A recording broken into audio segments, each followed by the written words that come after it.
মুসলমানের সন্তান, তোমাদেরকে অনুরোধ করছি, গুনায় ভরা এই জিন্দেগি কোনো জীবন না, এটা কোনো জীবন না রে আব্বা। নারী, ছবি, মদ, জুয়া, চুরি, ডাকাতি, জিনা, ব্যভিচার, গান, বাদ্য, অশ্লীলতা, সুদ, ঘুষ, কিস্তি, হারাম রোজগার, এটা কোনো মুসলমানের জীবন না। এই জীবন হাইওয়ানের জীবন, এই জীবন পশুর জীবন, এই জীবন চতুষ্পদ জন্তুর জীবন। হ্যাঁ হ্যাঁ, রাগ করলো এটাই কথা, অভিমান করলো এটাই কথা, এটাই সত্য। আল্লাহ কোরআনুল কারীমের মধ্যে বলছে, যে মানুষের অন্তর আমি আল্লাহকে নিয়ে ভাবে না, যে মানুষের কান আমি আল্লাহর কথা শুনে না, যে মানুষের চোখ আমার আয়াত দেখে না, খোদার কসম আল্লাহ বলছে উলাইকা কাল আনআম, এই মানুষগুলো জানোয়ারের মতো। কিসের মতো বলেন না? আল্লাহ কোরআনে বলছে। আপনি কার সাথে রাগ করবেন? আজকে আমি হাদিস পড়ছি বিকাল বেলা বাসায়, আশ্চর্য কথা শোনেন। একটা ছোট্ট বিষয়, আপনি এটারে আপনার কাছে মনে হবে একটা ছোট্ট বিষয়।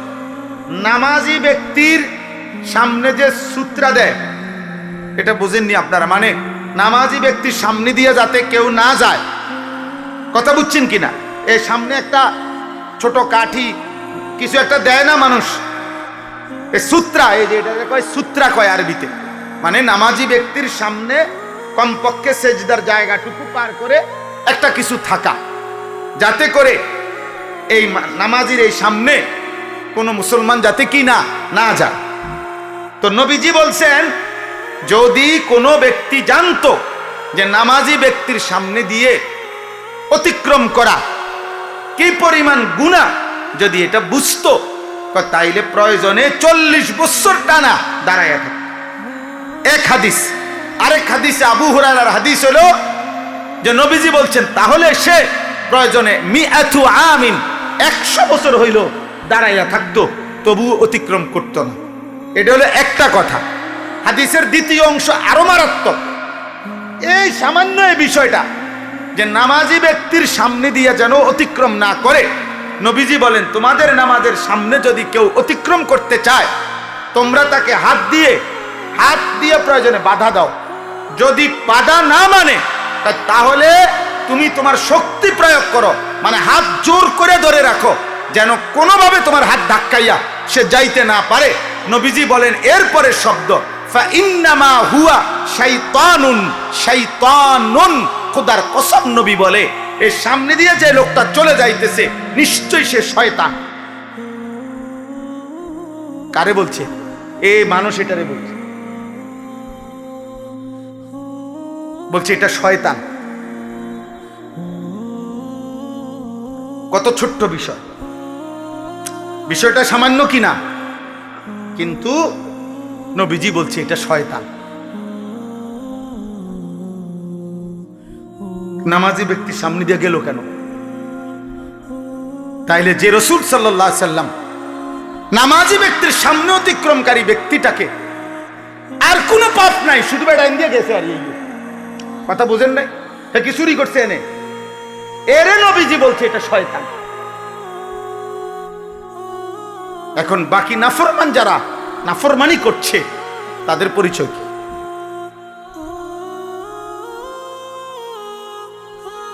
তাদের পরিচয় কি? দোস্ত আমার, বন্ধু আমার, ছেলেরা আমার, কেউ হয়তো তোমারে ধরতেছে না, কেউ হয়তো তোমারে ছুঁইতেছে না, কেউ হয়তো তোমারে ফিরাইবার মতো সাহস করছে না, ফলে তুমি যা ইচ্ছা তাই করে নষ্ট হয়ে যাচ্ছ। কিন্তু শেষ পর্যন্ত তো কেউ রে ছাড়াই তুমি কবরে যাইবা। একাকী সেদিন তুমি কেমনে শুইবা? কেমনে শুইবা? এই জন্য আজকে এটাই আমার বক্তব্য।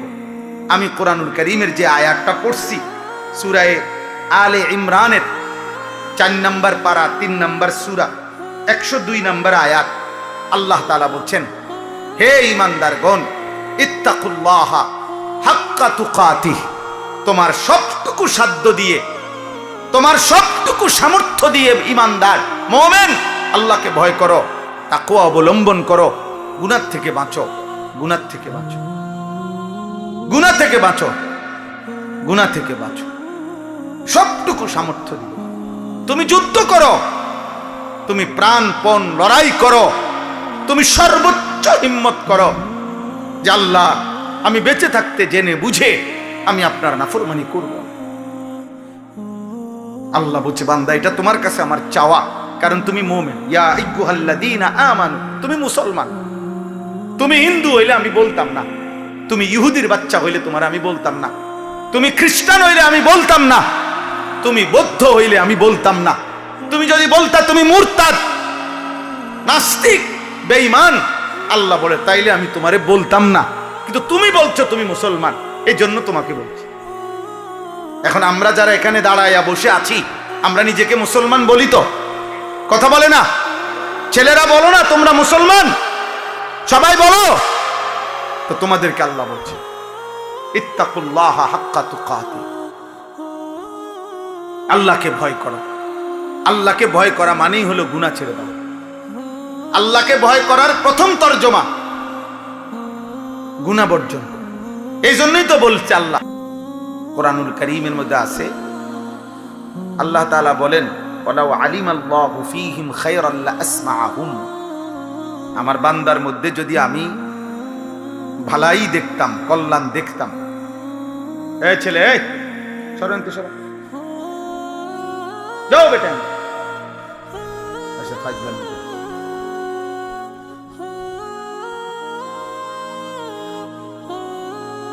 আল্লাহ তাআলা বলেন আমি যদি আমার বান্দার মধ্যে কল্যাণ দেখতাম, ভালাই দেখতাম, তো আমি আল্লাহই তারকে আমার কথাগুলো শুনাইয়া দিতাম। অর্থাৎ তার মধ্যে ন্যূনতম কোনো আগ্রহই নাই, তো বেহুদা, সামান্যতম জাররা পরিমাণও কোনো আগ্রহ নাই, শুনবার কোনো মানসিকতাই নাই। তো এই কারণে এমন যাদের গাফেল, আল্লাহ তাদেরকে উল্টো পথেই ফিরায় রাখে। আর যে একটু ঝুঁকে আসে, আল্লাহ তার চাইতে বেশি এগিয়ে হেদায়েত দিয়ে।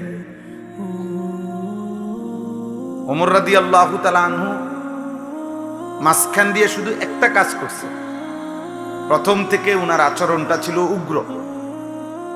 উনি তরবারি হাতে নিয়ে বলছে মক্কার কুরাইশদেরকে যে মুহাম্মদকে আমি এখন কল্লা নিয়ে আসতেছি, তোমরা কাবাগরের সামনে গিয়ে দাঁড়াও, আমি আসতেছি। প্রতিমধ্যে শুনছে ওমরের বোন আর বোন জামাই কালেমা গ্রহণ করছে। এবার আরো উত্তেজিত হয়ে ওনাদের ঘরে গিয়ে ওনাদেরকে আচ্ছা মতো মারছে, মেরে রক্তাক্ত করে ফেলছে ওমরের বোন জামাই এবং বোনকে। ওমরের বোন জামাই বিখ্যাত সাহাবী ছিলেন, হযরত সাঈদ ইবনে যায়েদ, যাকে মারছে। বেহেশতের সুসংবাদ প্রাপ্ত আশারায়ে মুবাশশারা যে 10 জন সাহাবী, এর মধ্যে একজন হলো এই ওমরের এই বোন জামাই। অনেক বড় সাহাবী, মুস্তাজাবুদ দাওয়া বলা হইতো ওনাকে। এই সাহাবী ব্যাপারে প্রসিদ্ধ ছিল যে ইনি যা আল্লাহর কাছে চাইতেন আল্লাহ তাই কবুল করতেন। এই উনি এবং ওনার বোনের নাম ছিল ফাতেমা। ভাই তোমরা ওইখানে কি বুঝে বসছো ভাইয়া? এটা তো এমন না যে খেলার মাঠ, তোমরা গ্যালারিতে বসছো। বিষয়টা কি আসলে? মুসলমানের সাথে বসতে লজ্জা কিসের? মাটিতে বসার মধ্যে সবচেয়ে বেশি আনন্দ, কারণ মাটির মানুষ মাটিতে বসার মধ্যেই তৃপ্তি। মাটিতে বসার মধ্যেই আমাদের মূল তৃপ্তি, মাটির সাথে সম্পৃক্ততা, এটা আমাদের আসলের সাথে, মূলের সাথে সম্পৃক্ত। মিনহা খালাকনাকুম ওয়া ফিহা নুঈদুকুম ওয়া মিনহা নুখরিজুকুম তারাতান উখরা। আল্লাহ তাআলা তো এটাই শিখাইছে, এই মাটি থেকেই তোমাদেরকে সৃষ্টি করেছি, এই মাটিতেই আবার তোমাদেরকে কবরে ফিরিয়ে আনব, এই মাটি থেকেই আবার একদিন তোমাদেরকে আমি হাসরের ময়দানে উঠাবো। কাজে তুমি চাইলেও বান্দা মাটির থেকে সম্পর্ক তুমি নিজেকে বিচ্ছিন্ন করতে পারো। বিল্ডিং তোমার 80 তলা হোক, মাটিতেই ফিরতে হবে। বিল্ডিং তোমার রাজপ্রাসাদ হোক, একদিন তোমাকে কোথায় ফিরতে হবে? মাটিতেই ফিরতে। ওয়া ফিহা নুঈদুকুম, এই মাটিতেই তোমাকে ফেরত নিয়ে আসবে। এই জন্য মাটির সাথে সম্পৃক্ততা, এটা তো আমাদের মূলের সাথে সম্পৃক্ত। এই জন্য মাটিতে বসার মধ্যে কোনো লজ্জাও নাই, সংকোচও নাই, এবং কারণ এটাই আমাদের মূল বাস্তবতা। একদিন আমাকে লম্বা সময়ের জন্য এই মাটিতেই শুয়ে থাকতে হবে। আয় কারীম,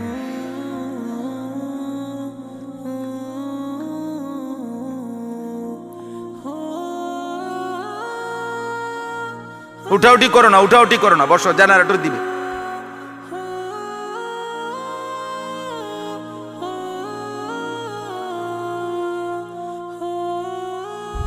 মাশা, এজন্য তাহলে বলতেছিলাম যে আল্লাহর কথা যদি মনোযোগ দিই, ও ওমরের কথা বলতেছিলাম, তো বোন এবং বোন জামাইকেও এবার আচ্ছা তরে মারছে, কেন? কালেমা গ্রহণ করবে। তাহলে অপরাধের উপরে অপরাধ, পাপের উপরে আরো পাপ। একে তো তরবারি হাতে রওনা দিয়েছে, নবী সাল্লাল্লাহু আলাইহি সাল্লামকে হত্যা করবে, এটা যে কল্পনা করছে, এটাও তো কত বড় পাপ, কত বড় গুনাহ। আবার এই কালেমা গ্রহণ করার অপরাধে বোন আর বোন জামাইকে আচ্ছা তরে রক্তাক্ত করে ফেলছে। কিন্তু ওমর একটা কাজ করে ফেলছে, অল্প একটু কাজ। সেটা হলো যখন রাগ থামছে, মারতে মারতে বল ফিরে গেছে, তখন ওমর রাদিয়াল্লাহু তাআলা আনহু ওনার বোনকে, বোন জামাইকে বলছে একটা কথা, যে তোমরা কি পড়তেছিলা সে শোনাও। আমি যখন ঢুকতেছি তখন শুনতেছিলাম তোমরা কি যেন পড়তেছিলা, এগুলা কি পড়তেছিলা ওটা কও। এই আরশ আজিমের মালিক আল্লাহ তাআলা বলে, বান্দা ওমর, এটুকু আগ্রহ দেখাইছো আমার কোরআন শুনবার জন্য, যা হেদায়েত দিয়ে দে। এরপরেই আল্লাহর কোরআন শুনছে এবং কিছুক্ষণের মধ্যেই নবীজির কাছে গিয়ে এই কোরআন শুনে কালেমা পড়ে মুসলমান হয়ে গেছে। তাহলে একটু আগ্রহ দেখাইছে, ফাঁকি দিয়া এতক্ষণ তো যা করছে সব উল্টা পাল্টাই করতেছিল, কিন্তু এখানে এসে একটু আগ্রহ দেখাইছে যে কি পড়তেছিলি তোরা সেটা শোনা। আল্লাহ তাআলার এটুকুই ভাল লাগছে। তো আল্লাহ তাআলা এইটুকু আগ্রহের বিনিময়ে এত বড় গুনাহ করতে রওনা দিছে, হত্যা করবে নবীকে, নাউজুবিল্লাহ। এত বড় পাপের সংকল্প করে যে রওনা দিছে, এবং এখনো বোন আর বোন জামাইকে এভাবে মারছে, অন্যায় করছে, কিন্তু ওই যে বললাম একটু আগ্রহ দেখাইছে, আল্লাহর কথা শুনতে চাইছে, আল্লাহ তাআলা এর বরকতেই হেদায়েত দিয়ে দিয়েছে।